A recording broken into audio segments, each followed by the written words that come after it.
Assalamualaikum warahmatullahi wabarakatuh. Berjumpa kembali di Z2H Insight Channel.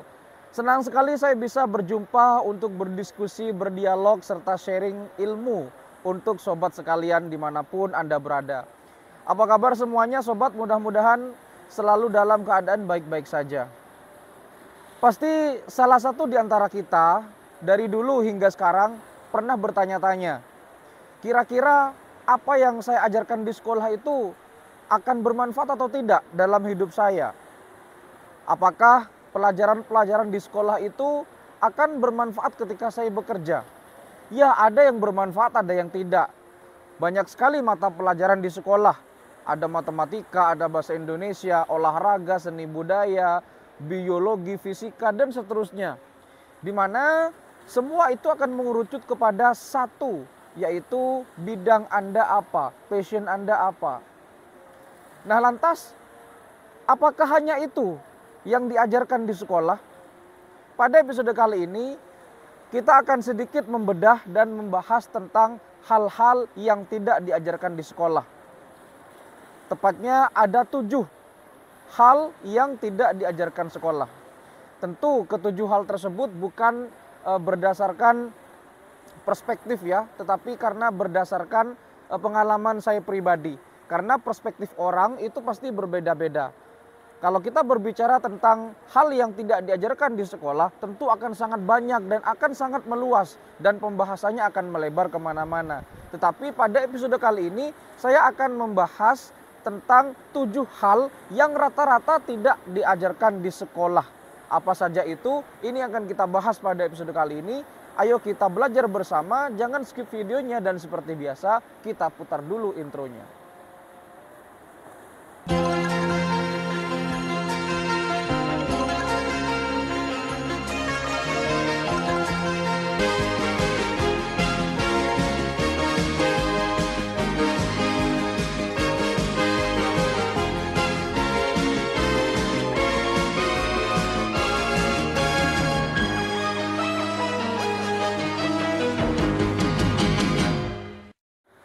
Ya, kita setuju bahwa sekolah itu adalah tempat untuk mencari ilmu.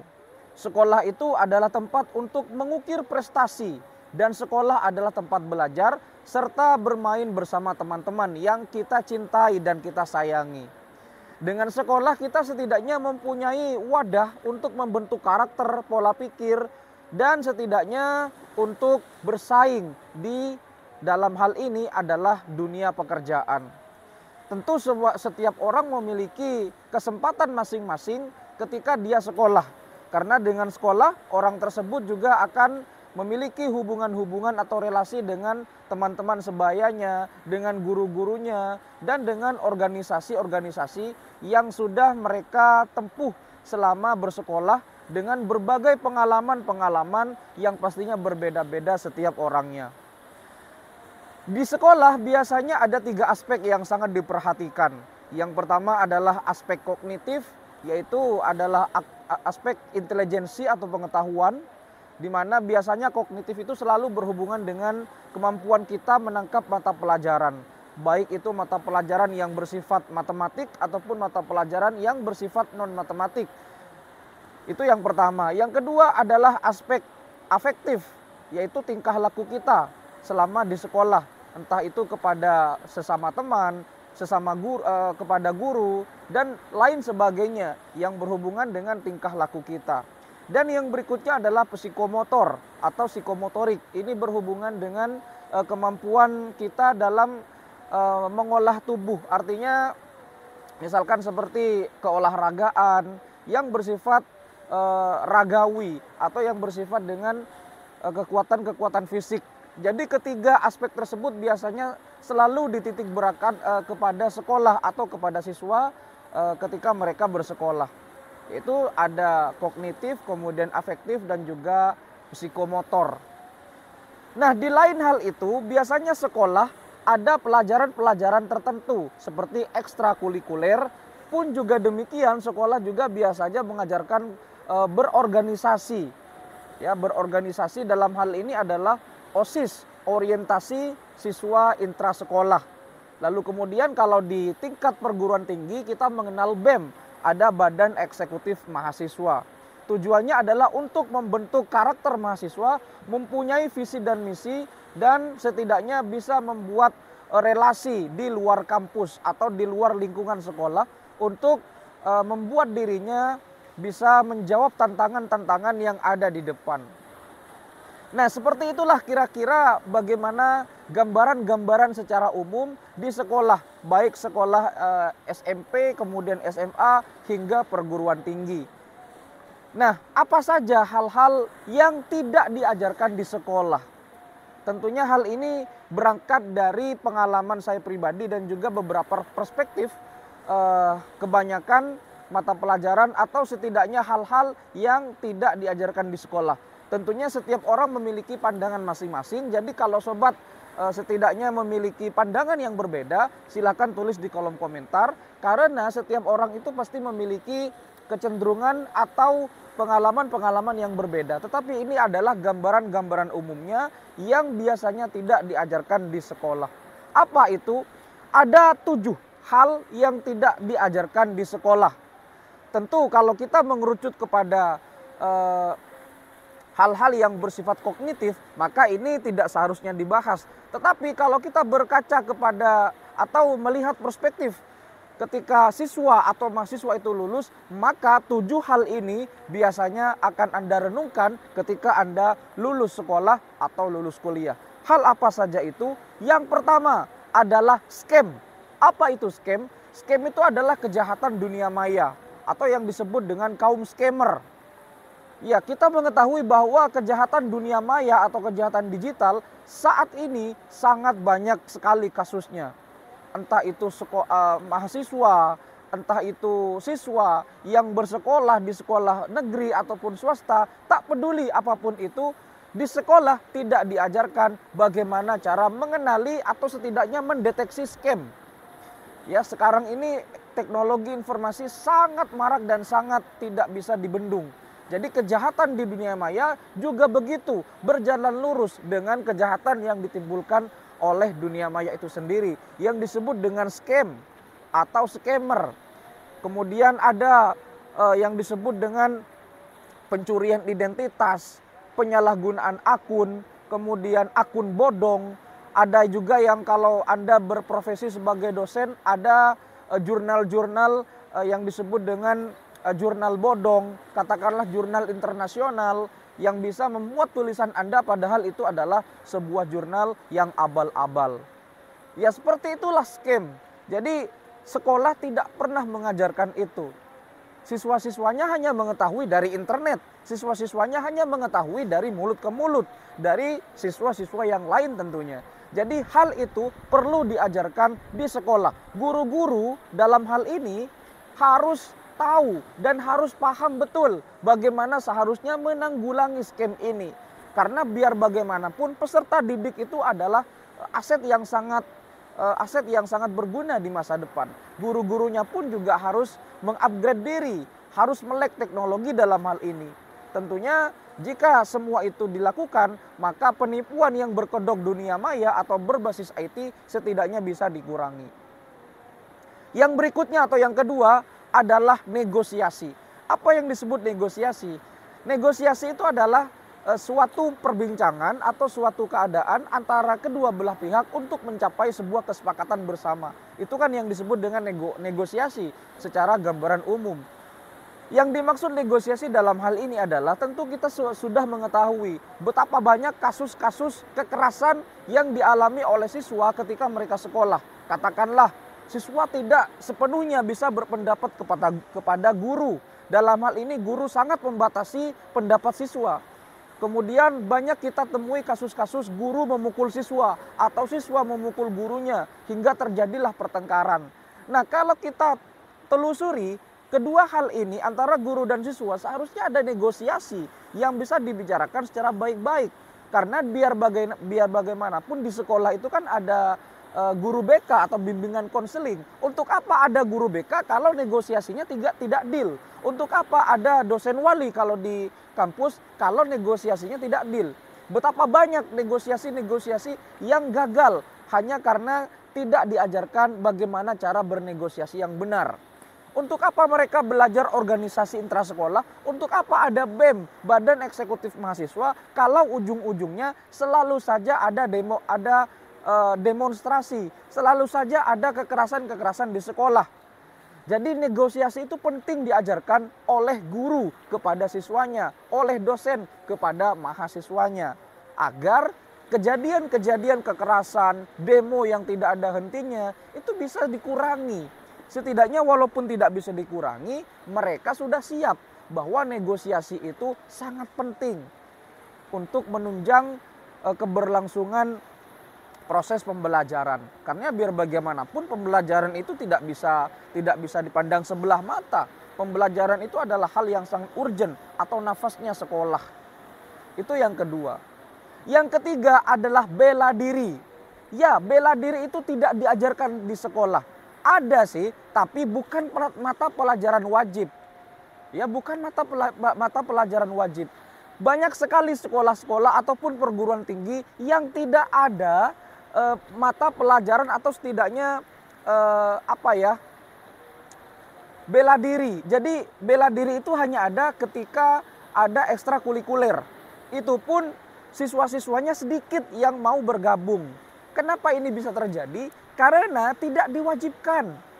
Bayangkan saja, Indonesia itu kan salah satu negara yang punya seni bela diri yang namanya pencak silat, dan itu diakui oleh dunia. Kenapa? Pemerintah dalam hal ini tidak mewajibkan saja kegiatan-kegiatan yang sifatnya untuk kesenian bela diri, dalam hal ini adalah pencak silat.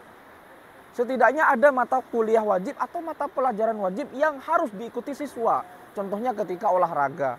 Setidaknya ini bisa memperkenalkan atau mengilustrasikan bagaimana pentingnya bela diri, bagaimana pentingnya pencak silat, dan seperti apa pencak silat itu. Padahal dunia sudah mengakuinya. Kenapa ini tidak diwajibkan? Sehingga banyak sekali kekerasan-kekerasan yang terjadi di sekolah. Mereka berkelahi atau setidaknya mereka ketika menemukan sebuah kejahatan, mereka bisa menjaga diri karena mereka sudah siap dengan ilmu bela diri yang mereka miliki. Entah itu apa namanya, entah itu pencak silat, entah itu taekwondo, entah itu apapun. Tetapi setidaknya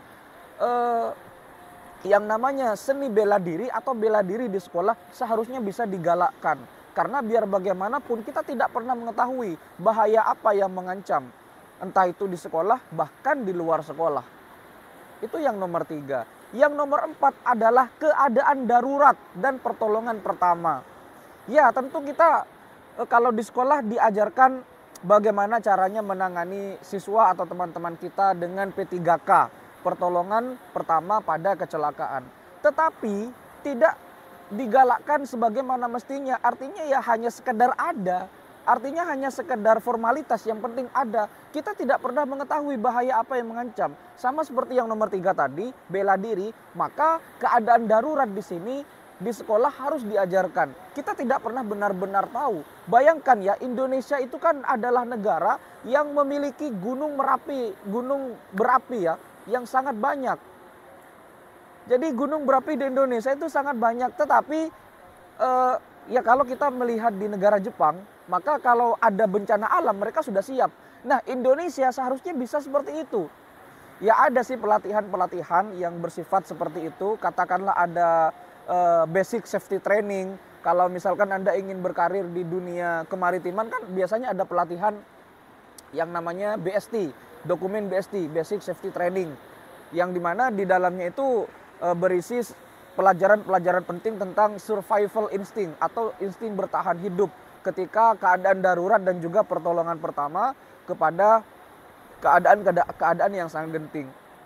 Nah, ini seharusnya diajarkan menjadi mata pelajaran wajib atau mata kuliah wajib di Indonesia. Ya, karena kalau kita melihat kondisi geografis Indonesia itu sangat riskan, banyak sekali gunung-gunung api yang aktif di Indonesia itu. Apalagi ditambah keadaan geografis Indonesia yang dipisahkan oleh pulau-pulau. Seharusnya ini bisa menjadi pemikiran pemerintah untuk mewajibkan mata pelajaran itu, yaitu tentang survival atau keadaan-keadaan yang sangat darurat. Sehingga bisa ditanggulangi apabila ada kejadian-kejadian yang tidak diinginkan. Entah itu karena faktor alam atau faktor yang lain. Setidaknya mereka sudah siap dengan itu. Itu yang nomor berapa ya? Itu yang nomor 4 ya. Yang nomor 5. Apa yang nomor 5? Yang nomor 5 itu mereka tidak diajarkan untuk belajar dari kegagalan. Sekolah hanya mengajarkan mereka untuk termotivasi supaya sukses. Ketika kita siap untuk sukses, maka kita juga harus siap untuk gagal. Sekolah tidak mengajarkan itu. Sekolah hanya mengajarkan berorientasi kepada kesuksesan. Betapa banyak kegagalan-kegagalan yang tidak tercapai karena hal-hal yang di luar pelajaran sekolah. Seharusnya sekolah mengajarkan hal itu. Kesiapan mental bagaimanapun harus dipupuk sedini mungkin. Sehingga ketika mereka sudah gagal, maka mereka sudah siap dengan konsekuensi-konsekuensi yang diterimanya. Biar bagaimanapun guru tidak berhak mengintervensi, dosen tidak berhak mengintervensi masa depan siswa dan masa depan mahasiswanya. Karena biar bagaimanapun seorang dosen pun atau seorang guru pun pernah merasakan kegagalan. Dan itu harus diajarkan kepada siswa dan mahasiswanya agar mereka sadar bahwa kehidupan itu tidak 100% sesuai dengan realita yang ada di kelas. Tidak selamanya sesuai karena persaingan begitu ketat, orang-orang di luar itu berbeda dan seterusnya. Sehingga ketika mereka diajarkan dengan belajar bangkit dari kegagalan, setidaknya mereka sadar bahwa sekolah itu tidak hanya dipupuk atau tidak hanya tempat untuk belajar ilmu, tetapi belajar ilmu kehidupan. Itu yang nomor 5 ya. Yang nomor 6, sekolah tidak mengajarkan apa itu yang disebut dengan uang. Artinya uang bukan segalanya. Ya, kita selalu mendengarkan ketika dulu waktu sekolah menabung pangkal kaya. Kemudian ada hemat pangkal kaya atau yang lainnya. Ya memang benar, tetapi sekolah tidak pernah mengajarkan bahwa uang itu bukan segalanya. Segalanya memang butuh uang, tetapi segalanya itu tidak mesti uang. Contoh, kesehatan. Yang namanya kesehatan itu sangat penting dan tidak bisa dibeli dengan uang. Keluarga itu sangat penting. Yang namanya keluarga juga tidak bisa dibeli dengan uang. Kenapa kesehatan tidak bisa dibeli dengan uang? Karena kalau Anda sehat, Anda ketika tua, itu Anda tidak usah repot-repot untuk medical check up, kemudian tidak usah repot-repot untuk memakan hal-hal yang tidak diperbolehkan oleh dokter, karena Anda sehat, jasmani rohani Anda sehat. Jadi ketika ada mata pelajaran olahraga misalkan, seharusnya uang itu kan bisa dicari, tetapi setidaknya uang itu bisa dikelola. Artinya tidak semuanya di dunia ini bisa dibeli dengan uang. Ya seperti keluarga, seperti waktu yang tidak bisa diputar kembali, itu tidak diajarkan di sekolah. Jadi ya seperti itulah realita-realita yang ada di sekolah-sekolah yang ada di Indonesia dalam hal ini. Entah kalau di dunia apakah ada seperti ini, tapi setidaknya ini adalah sebagai renungan untuk kita bersama. Yang terakhir hal yang tidak diajarkan di sekolah atau yang ketujuh adalah sekolah tidak mengajari apa itu pelajaran hidup. Ya, sekolah hanya mengajarkan bagaimana manusia itu bisa menjalani hidup, tetapi tidak mengajari apa arti kehidupan. Ya memang pada endingnya siswa dan mahasiswanya sendirilah yang tahu arti kehidupan. Karena kalau kita mengetahui arti kehidupan, sudah pasti kita merasakan pahit, manis, getir kehidupan. Biar bagaimanapun anak-anak yang ada di sekolah saat ini ataupun mahasiswa yang ada saat ini itu hanyalah mereka menikmati proses hidup. Tetapi dalam hal ini guru-gurunya atau dosen-dosennya harus mengajari arti kehidupan. Karena biar bagaimanapun dosen-dosen yang ada di sekolah atau di kampus ataupun guru-guru yang ada di kampus itu kan latar belakangnya berbeda. Sehingga mereka mempunyai arti kehidupan atau setidaknya menjalin kehidupan yang mereka punyai. Sehingga setidaknya bisa sharing kepada mereka, diajarkan bagaimana caranya hidup. Mata pelajaran itu memang sangat penting, tetapi tidak lebih penting mata pelajaran yaitu mata pelajaran dalam kehidupan, terutama dalam kehidupan bersosial. Jadi itulah hal-hal yang tidak diajarkan di sekolah. Ada 7 hal yang tidak diajarkan di sekolah. Tentunya ini hanyalah berdasarkan pengalaman dan kebanyakan atau kejadian umum yang bersifat perspektif. Kalau sobat punya pandangan yang lain terkait hal ini, silakan tulis di kolom komentar. Jadi ketujuh hal itu saya rangkum kembali. Yang pertama, sekolah tidak mengajarkan scam atau kejahatan di dunia maya. Yang kedua adalah negosiasi, yang ketiga adalah bela diri, yang keempat adalah keadaan darurat, dalam hal ini adalah pertolongan pertama atau yang sejenisnya. Yang kelima, sekolah tidak mengajarkan uang itu bukan segalanya. Kemudian sekolah juga tidak mengajarkan arti kehidupan atau pelajaran hidup. Itulah beberapa hal atau 7 hal yang tidak diajarkan di sekolah. Mudah-mudahan hal ini bisa membuat kita